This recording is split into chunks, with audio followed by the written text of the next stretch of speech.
Number 7. Shawn Kemp. Known as the Rain Man, Shawn Kemp spent the best parts of his career scoring on his opponents at will, but after a while, just scoring wasn't enough. Kemp needed more. He needed to embarrass his competition, and the best way to do that was to put the man guarding him on a poster, which he did time and time again. And his greatest poster, his masterpiece, came early when he was just 22 years old against Alston Lister. Just watch. The greatest part of this dunk is Kemp's reaction after, as he actually points at Lister to rub it in. And just look at Lister's face. This is the face of a man who just had his soul taken out of him by a single dunk. Number 6. Tom Chambers. Tom Chambers was a 4-time All-Star, an All-Star Game MVP, and perhaps most importantly, a man who once proved that humans could fly. To prove this, let's go to the fourth quarter of a 1989 regular season game between the Suns and the Knicks. As Tom Chambers catches a pass, he finds Mark Jackson blocking his way to the basket. Most humans would try to go around Jackson, but again, Tom Chambers could fly. Forcing the Knicks to cough it up a bit, and Chambers soars. Number 5. Julius Erving. Playing in the 70s and 80s, Julius Erving became the NBA's first premier dunker. Kids everywhere lowered their hoops and tried to recreate his dunks, and he quickly became an inspiration for future NBA stars. This reputation as one of the NBA's all-time dunkers was cemented with 2 plays. The first took place in the 1977 NBA Finals, when Dr. J took the ball coast to coast and saw Bill Walton. The second moment took place with lower stakes, but was clearly a more impressive dunk. In January of 1983, the Sixers led the Lakers by 2 with a minute 30 left. Then, Dr. J stole the ball and... Yes, he's got it. Here he comes. Way rock the baby to sleep and slam dunk.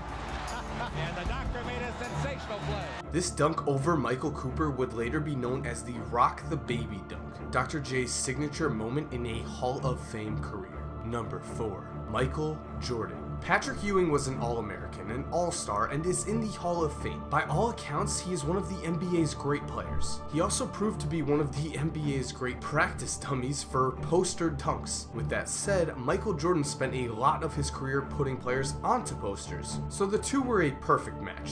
Which brings us to the 1991 playoffs, where Jordan's Bulls found themselves matched up against Ewing's Knicks. Down 4 late in the first half, Jordan took on seemingly the entire Knicks roster and then...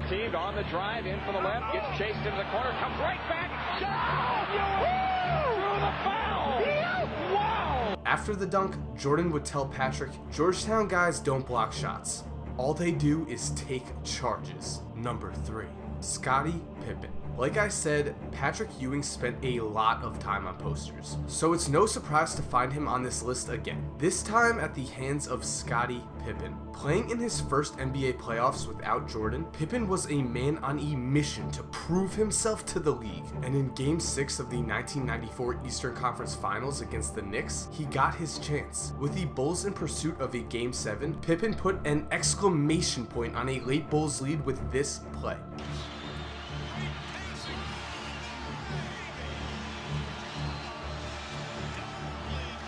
The most awesome part of this dunk was not the dunk itself, but the aftermath, as Pippen stood over Ewing to show his dominance. He then proceeded to talk trash with Spike Lee and get a technical, which was a fair trade for one of the Bulls' most memorable moments. Number 2. Kevin Johnson. Throughout his career, Kevin Johnson proved to be one of the most electrifying athletes to play the point guard position throughout the 90s. A 3-time All-Star, KJ was a constant addition to any highlight reel, but still he stood just 6'1", which meant that dunks were not exactly a common occurrence for him, which is why what happened next was so surprising. Down 11 with 2 minutes left in the fourth quarter against the Rockets in the playoffs, the Phoenix Suns had little reason to celebrate. And then Kevin Johnson went baseline.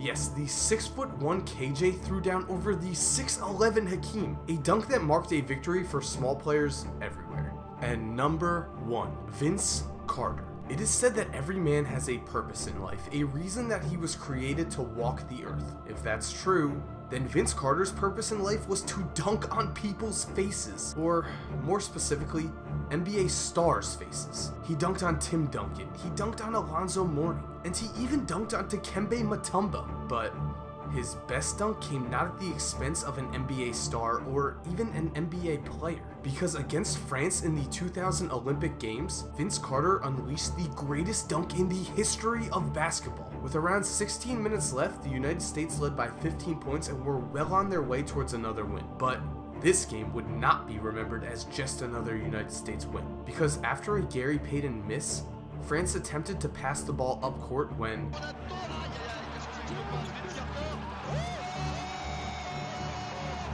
yes, Vince Carter dunked over Frederick Weiss, with Weiss later saying, "Sadly for me, I learned people can fly." And thank you guys for watching, and to my loyal subscribers, I love you guys. Your support motivates me to make videos. You're amazing. And if you haven't subscribed already and you're an NBA fan, I think you'll love this channel. I make tons of NBA content. I do videos like this, what if scenarios, a whole bunch going on here. Check out the channel, and as always, guys, have an awesome day, and cue the music.